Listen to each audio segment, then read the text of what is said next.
रात के अंधेरे में अगर आपको किसी सुनसान हाईवे पर अकेले सफ़र करना पड़े तो क्या आप कर पाएंगे? ये कहानी है एक ऐसी हाईवे की जो दिन में तो एक आम सड़क लगता है, लेकिन रात होते ही मौत का खेल शुरू हो जाता है। आज मैं आपको उस हाईवे की कहानी सुनाने जा रहा हूँ जिसे लोग भूतिया हाईवे कहते हैं। ये कहानी सिर्फ डरावनी नहीं बल्कि सच्चाई के करीब है। तो अगर आप डरने के लिए तैयार हैं तो आइए मेरे साथ सफ़र पर चलें। ये घटना 2018 की है। एक ट्रक ड्राइवर रमेश रात के समय एक सुनसान हाईवे पर सफ़र कर रहा था। हाईवे था NH 66, कर्नाटक और गोवा को जोड़ने वाली सड़क। ये हाईवे मशहूर था अपनी खतरनाक मोड़ों और भूतिया कहानियों के लिए। रमेश ने इन कहानियों को कभी गंभीरता से नहीं लिया। उस रात घना कोहरा छाया हुआ था। घड़ी में लगभग रात के 1 बज रहे थे।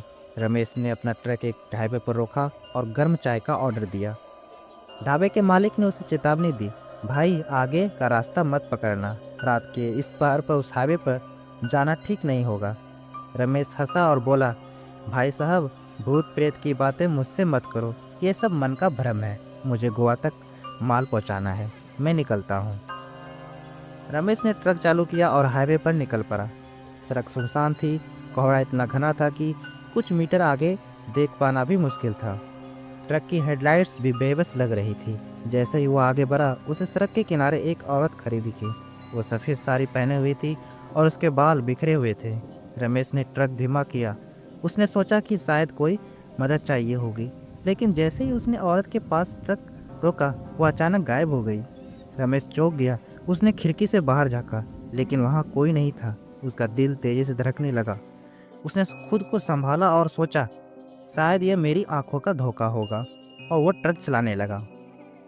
कुछ किलोमीटर आगे बढ़ने पर रमेश को महसूस हुआ कि ट्रक का वजन बढ़ गया है। ऐसा लगा जैसे कोई पीछे बैठा हो।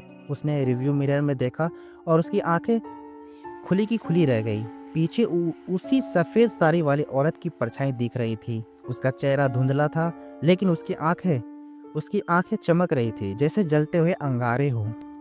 रमेश ने घबराकर ट्रक की रफ्तार बढ़ा दी, लेकिन ट्रक का वजन और बढ़ने लगा। ऐसा लगा जैसे कोई ट्रक को रोकने की कोशिश कर रहा हो। तभी रमेश के ट्रक के सामने अचानक से एक बच्चा आकर गाय आ गया। रमेश ने घबराकर ब्रेक मारे। ट्रक सड़क के किनारे जाकर रुका। रमेश ट्रक से बाहर निकला, लेकिन वहाँ कोई बच्चा नहीं था। वो पसीने से लथपथ था। उसने सोचा, ये क्या हो रहा है? क्या मैं पागल हो रहा हूँ? वो ट्रक में वापस चला, लेकिन इस बार उसके स्टीयरिंग पर खून के निशान थे। रमेश चीखा। तभी एक आवाज़ उसके कानों में गूंजी, तूने हमें क्यों छोड़ा? रमेश ने पलट कर देखा। अब वो औरत ट्रक की खिड़की पर खड़ी थी। उसका चेहरा विकृत था। उसकी आंखों से खून बह रहा था और वो जोर से हंस रही थी। रमेश ने ट्रक चालू किया और पूरी ताकत से दौड़ाने का कोशिश किया। वो चीख चीख कर माफ़ी मांग रहा था, लेकिन उस रात रमेश का एक ट्रक एक गहरी खाई में गिरा।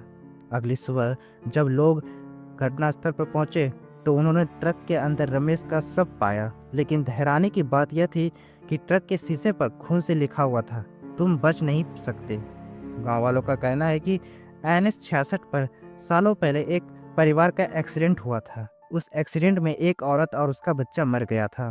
तभी से वो हाईवे भूतिया बन गया है, और जो भी उस सड़क पर रात के समय सफ़र करता है वो कभी वापस नहीं लौटता। तो अगली बार अगर आपको रात के समय किसी सुनसान हाईवे पर सफ़र करना हो तो सतर्क रहें। क्या पता आपके साथ कौन सा सफ़र कर रहा हो और कौन आपका इंतज़ार कर रहा हो।